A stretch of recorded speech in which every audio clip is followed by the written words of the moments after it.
sujeto de la enunciación. Es decir, cuando hablamos de enunciación, estamos hablando de cualquier enunciado, de cualquier discurso, ¿sí? De cualquier mensaje enunciado. Y ojo con eso, porque estamos hablando tanto de lo escrito como de lo oral. Si bien por ahí su enfoque se basa más en el mensaje visual o escrito, porque van a ver en su aporte, no sé si te lo leyeron, van a ver que ella primero analiza una fotografía, que yo la verdad que la busqué ese número de la revista, que anteriormente estaba en internet, porque años anteriores la trabajé, y lamentablemente no logré encontrarla para que la analicemos. Por eso mismo nos vamos a enfocar no tanto en el ejemplo de la fotografía, sino en el ejemplo de Cortázar, que sí es un texto que quizás más accesible. En el caso de lo que ella empieza a comentar, particularmente van a haber muchas similitudes con Eco, por eso mismo se los destaqué acá, por más que ella no lo nombre en ningún momento, digamos, el trabajo intertextual aquí es como bastante interesante.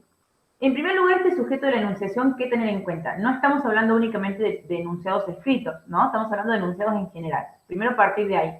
En segundo lugar, el sujeto de la enunciación no es empírico, no es físico, al igual que vemos en Eco, ¿sí? Sino que está implícitamente creado, implícitamente dado a entender por ese enunciado en particular. Es, como ella lo denomina, una entidad, ¿sí? Que puede ser psicológica o sociológica, y que en realidad no tiene existencia propia esa entidad, sino que está manifestada puramente en ese enunciado en particular, más allá de la extensión del enunciado. Es decir, está implícita, ¿sí?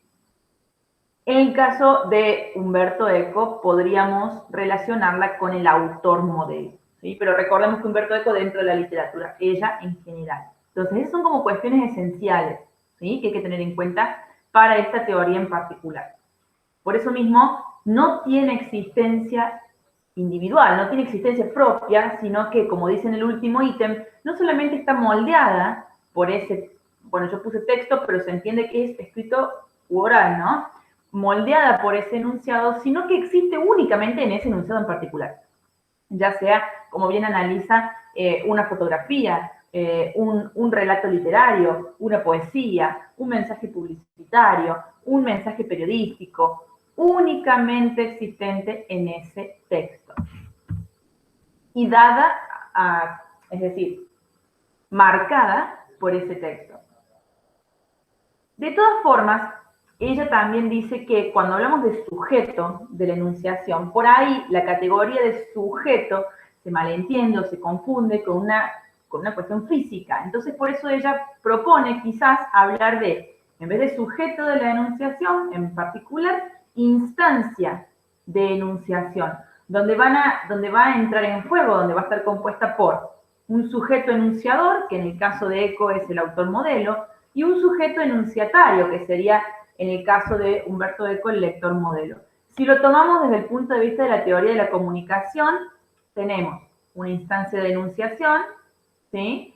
Compuesta por un sujeto enunciador o emisor, un sujeto enunciatario o receptor. Lo que pasa es que si lo correspondemos, lo relacionamos con emisor-receptor, hay que tener ojo porque hay que recordar que no es física, ¿sí? Eso tiene que quedar súper presente, sino que es una figura discursiva, o en este caso ella, en vez de usar discurso, utiliza enunciación, entonces es una figura enunciativa, discursiva, textual, no pasa de ahí.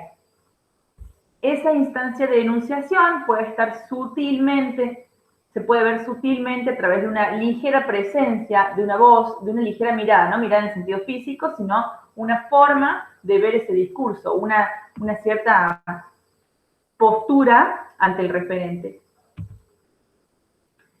Ese enunciador y enunciatario, ¿sí? Están configurados por ese enunciado. No tienen que ver con algo físico, sino que el enunciado los configura, ¿sí? Ese texto en particular. Es tal cual la teoría de Eco. Humberto Eco dice que el autor modelo y el lector modelo están implícitos en el texto. No existen más allá de ese texto que yo estoy leyendo. Es lo mismo. Y esas dos figuras tienen una relación dialógica entre sí, es decir, el yo que enuncia, el tú que se convierte en enunciatario o receptor. Desde Desde la teoría literaria hablamos del narrador, ¿no? Esa voz, esa presencia, esa mirada que aparece en la enunciación literaria o en el discurso literario, desde la teoría literaria se lo nombró como narrador. Nosotros sabemos perfectamente que narrador no es autor. Nosotros tenemos 3 tipos de narrador, desde la teoría literaria: omnipresente, testigo y protagonista. Omnisciente, perdón, omnipresente, dije, bueno, omnisciente, que son puramente figuras literarias, o sea, no tienen que ver con el autor de carne y hueso, son 2 cosas diferentes. Genet, que es el autor que vimos el año pasado en teoría y análisis literario, vieron que trabajaba en los tiempos, en la narración, las marcas, los personajes. Bueno, Genet elaboró la teoría en realidad no elaboró la del narrador, porque digamos ya estaba dando vueltas, pero sí él dio origen o creó el concepto de narratario, ¿sí? Como ese destinatario, ¿no? Ese sujeto enunciatario, ¿sí? Esa terminación significa que es el que está del otro lado, el que recibe, no el que crea, en cierto modo. Entonces, fíjense que más allá de la teoría literaria de Umberto Eco, la teoría literaria de Genet, más allá de que hay variación en los términos, es más o menos lo mismo. Hay algo que tienen cualquiera de estas teorías, hay otra, la teoría comunicativa, la teoría de Filinich, etc. Todas tienen algo en común. Son figuras textuales, figuras discursivas. No existen en la realidad más allá de ese texto, solo existen en ese texto. Y existen o se pueden percibir a través de ciertas marcas identificatorias. En literatura es muy sencillo porque nosotros identificamos la voz, que es lo que habíamos analizado el año pasado con Genet.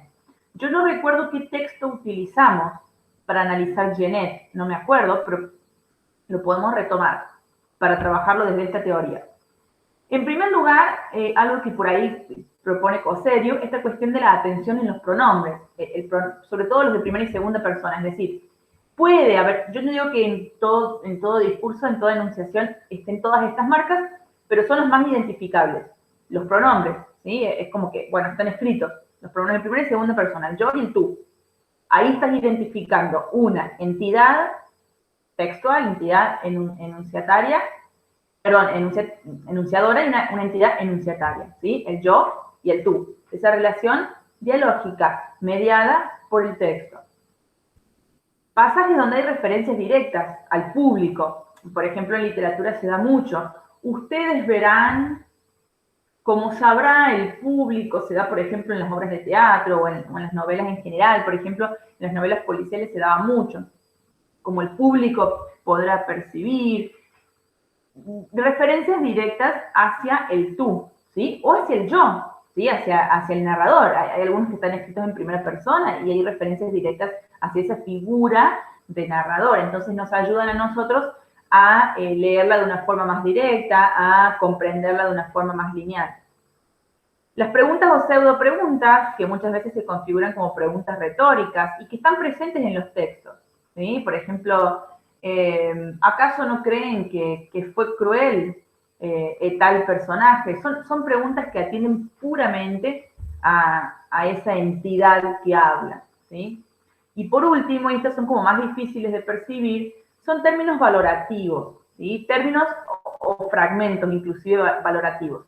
Cuando yo incluyo una valoración de alguna otra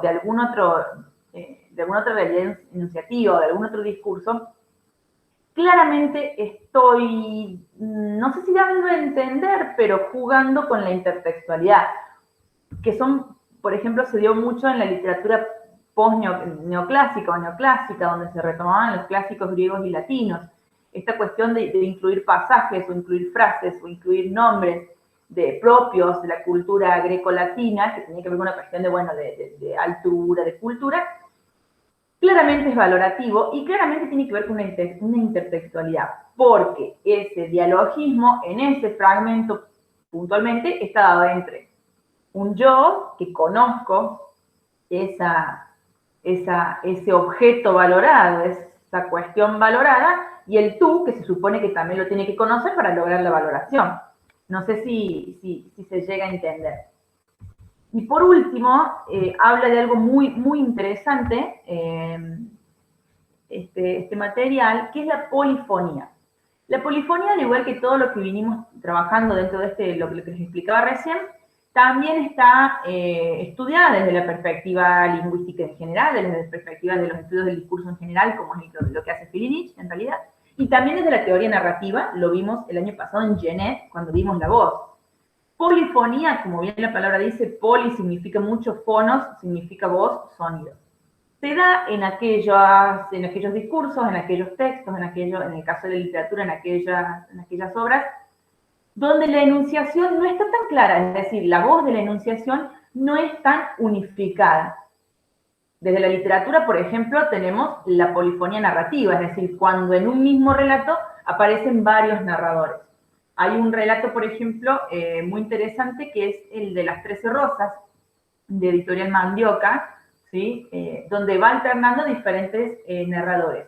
O, por ejemplo,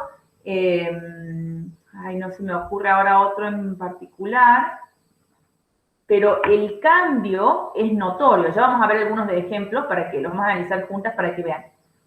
El cambio polifónico en literatura es totalmente notorio. O sea, es decir, cambia de una figura narrativa a otra. Te das cuenta enseguida.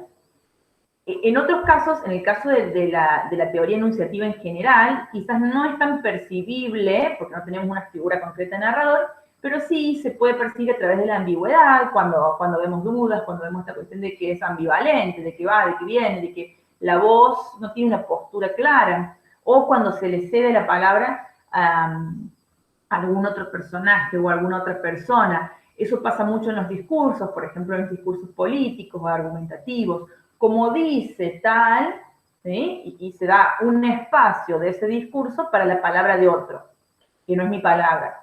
Entonces, ese cede de palabra, ¿sí? En realidad implica una polifonía. ¿Por qué? Porque ante la voz de ese enunciador se le agrega o se le da espacio en realidad a otra voz. Entonces, más allá de que es una estrategia discursiva, tenemos presencia de polifonía, de dos o más voces, ¿sí? Eso pasa muchísimo en los discursos sobre todo.